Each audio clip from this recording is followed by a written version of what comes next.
Thakurganj division के बिजली विभाग के मानव बल कर्मियों ने कोचाधामन विधायक इजहार अस्फी को फूल माला पहनाकर जोरदार स्वागत किया। इस मौके पर मानव बल कर्मियों ने बताया कि हमारी मांग को बिहार विधानसभा के जरिए बिहार सरकार तक पहुंचाने का काम किया है, जिसको लेकर हम लोगों ने बड़े ही खुशी के साथ कोचाधामन विधायक इजहार अस्फी के निजी आवास पहुंचकर हम लोगों ने उनका तहे दिल से शुक्रिया अदा किया।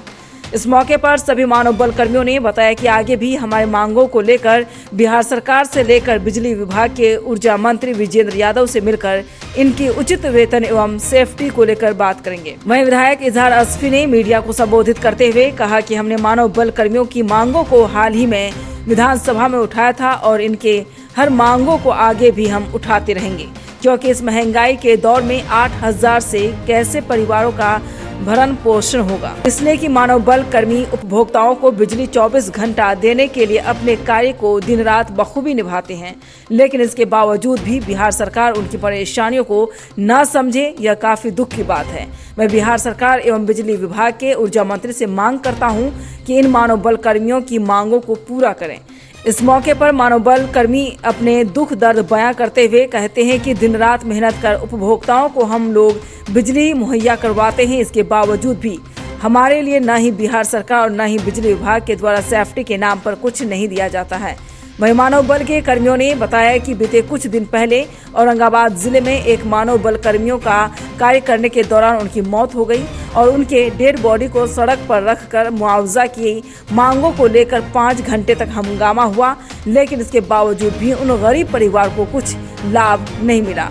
वहीं ठाकुरगंज अब्दुल कलाम आजाद चौक पावर हाउस के समाजवादी मोहम्मद रफीक आलम ने बताया कि हाल ही में बहादुरगंज के विधायक अंजार नईमी को कोचाधामन विधायक इजहार अस्फी, राजद नेता मुश्ताक आलम सहित अन्य ने मानव बल कर्मियों का विभिन्न मांगों को लेकर मुख्यमंत्री नीतीश कुमार से लेकर बिजली विभाग के ऊर्जा मंत्री विजेंद्र यादव तक मानव बल कर्मी का समस्याओं को बिहार विधानसभा से लेकर सभी मंत्रियों तक उनकी मांगों को पहुंचाने का काम किया है।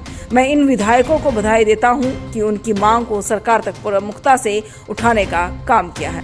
सर, मानव बल कर्मियों ने आज आपके निजी आवास पर आकर जो है फूल माला से स्वागत किया है, मुख्य उद्देश्य क्या था इसका?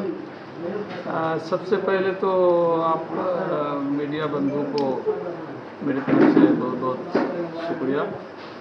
और मानव दल इससे पहले भी मेरे पास आए थे और हम बार बार देख रहे हैं इन लोगों को कि ये लोग रात दिन एक करता है, उसके बावजूद भी इसको जो पैसा मिलता है, तनख्वाह मिलता है, इसको ना काफ़ी है। इन लोगों का कहना है कि 8,000 मिलता है, तो 8,000 में आजकल क्या मिलता है? 8,000 का मतलब 300 रुपया दिन भी नहीं हुआ। 300 रुपया दिन में एक परिवार चलाने के लायक है ही नहीं है। इसलिए मैं इस पिछले दफ़ा विधानसभा में इस क्वेश्चन को उठाया था, फिर हम मुख्यमंत्री और इस मंत्री से भी बात किए और इस मर्तबा हम उम्मीद करते हैं कि हम अपने नेता जनाब तेजस्वी प्रसाद जी उससे बात करेंगे कि भाई इन लोगों का गलती सिर्फ यही है कि पढ़ लिख करके ये लोग मानव बल का काम करता है। पढ़ लिख लिया थोड़ा बहुत, इसलिए ये गलती है, वरना 8,000 रुपया लेकर के एक परिवार को चलाना किसी की बस की बात नहीं। लिहाजा मैं अपील किया था और हाउस में भी क्वेश्चन किया है। मैं उम्मीद करता हूं कि हमारी सरकार हमारी बात को सुनते हुए आप लोगों के हक में फैसला उठाएगा इंशाअल्लाह। सर, क्या लग रहा है बिहार सरकार जो है मानव बल के लेकर जो है कुछ विचार विमर्श करने वाली है? बिहार सरकार जो है मानव बल की मांगों को क्या पूरा करेगी? देखिए, हम लोग कोशिश तो करते हैं, इलाके की बात, क्षेत्र के बात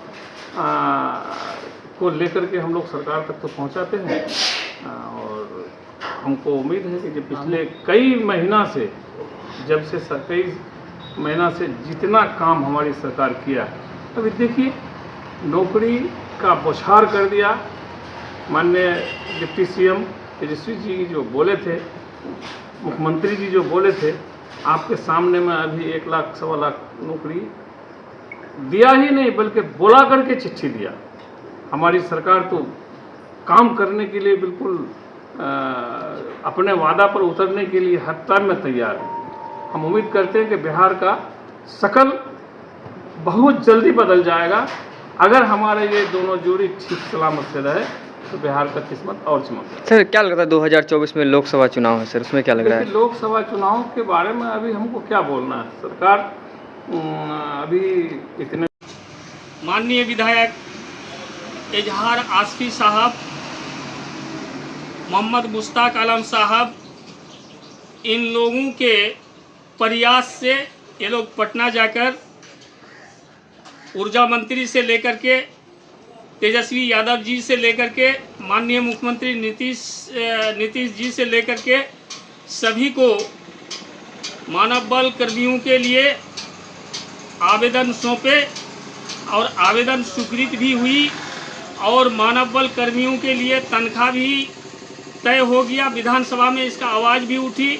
इस आवाज़ उठाने के लिए हमारे माननीय विधायक इजहार आलम आसफी साहब को मैं दिल के गहराई से धन्यवाद देता हूं और हमारे मुश्ताक भाई को भी दिल के गहराई से धन्यवाद देता हूं कि कम से कम इन गरीबों के लिए, इन गरीबों के बाल बच्चों के भविष्य के लिए इतना बड़ा कदम तो उठाए हैं और कदम उठाने के बाद इन लोगों को लाभ दिलाने का काम भी किए।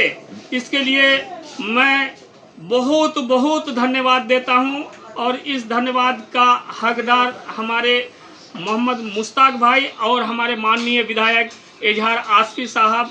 बहुत बड़ी कदम है ये, इसको सराहनीय है और इसको हम लोगों को सबको मान के चलना पड़ेगा। भाई लोग हैं, पूरे बिहार में काम कर रहे हैं, अपना घर परिवार सबको छोड़ करके रात बेरात जाकर के तार वगैरह उठाता है। जितना भी कोई भी होता है, सब काम बिजली विभाग जो इतना आज से 10 साल से हम लोग काम कर रहे हैं, जिस हालात में 10 साल पहले था आज उससे कई गुना अच्छा, यानी कि लगभग पहले 7 से 8 घंटा लाइन मिलता था विभाग का तरफ से, आज लगभग 24 घंटा लाइन मिलता है। इसमें पूरा काम मानव बल के द्वारा किया जाता है। कहीं रात में तार टूटे कुछ भी हो, लेकिन मात्र 8800 रुपया इसके लिए तनख्वाह मिलता है उन लोग को। चाहे कोई भी मानव बल हो, आज के दौर में इतना महंगाई में 8800 रुपया में परिवार को गुजर बसर करना बहुत ही मुश्किल। हम लोग का मान था, जो हम लोग का परेशानी थी, जो मांग पत्र हम कुछ दिन पहले उनको सौंपे थे, जो हम लोगों का आवाज वो विधानसभा में उठाया, हम कोटि कोटि धन्यवाद इजहार साहब का। और अभी हम उनको उसी के बारे में हम लोग स्वागत किए हैं उनको फूल माला से, ताकि विधानसभा में पहली बार हम लोगों का इजहार साहब ने आवाज उठाया। अब विधायक जी से मिलकर आप लोगों ने उनका फूल माला पहनाने का स्वागत किया, उनके द्वारा क्या आश्वासन मिला? आश्वासन बिहार सरकार आपकी मांग को पूरा करेगी? जी, उन्होंने कहा, आश्वासन दिया हम लोग को, आगे भी हम बात चालू करते रहेंगे। हाँ, आप लोगों का कुछ न कुछ मिलेगा। बिहार सरकार में क्या लगता है, क्या उम्मीद, कितना उम्मीद जताते हैं? उम्मीद पे दुनिया कायम है, उम्मीद पे दुनिया कायम है, हम उम्मीद पे है। हम कोई ना कोई हम लोग का अपनी मांगों को लेकर जो है विधायक से लेकर मंत्री तक को जो है आपने आवेदन दे चुका है। देखो, इतना हम लोग का विधानसभा में भी आपका जो है आवाज गूंजने लगा। 2023 में हम लोग जितना कोशिश किए हैं, अगर इस कोशिश में हम लोग का कोई अगर सफल नहीं मिला, आगे की रणनीति क्या रहेगी? आगे की रणनीति ये होगा, अगर सफल नहीं मिलेगा फिर हम लोग को एक ही रास्ता रहेगा, वोट बहिष्कार करेंगे। वोट बहिष्कार करने के बाद उसके बाद हम लोग जो है ना धरना प्रदर्शन करेंगे। हम लोग का एक ही उपाय रहेगा, 8000 में जान जोखिम में डाल करके, हाँ, आज के कुछ घटना हो जाता है तो हम लोग का कोई देखने वाला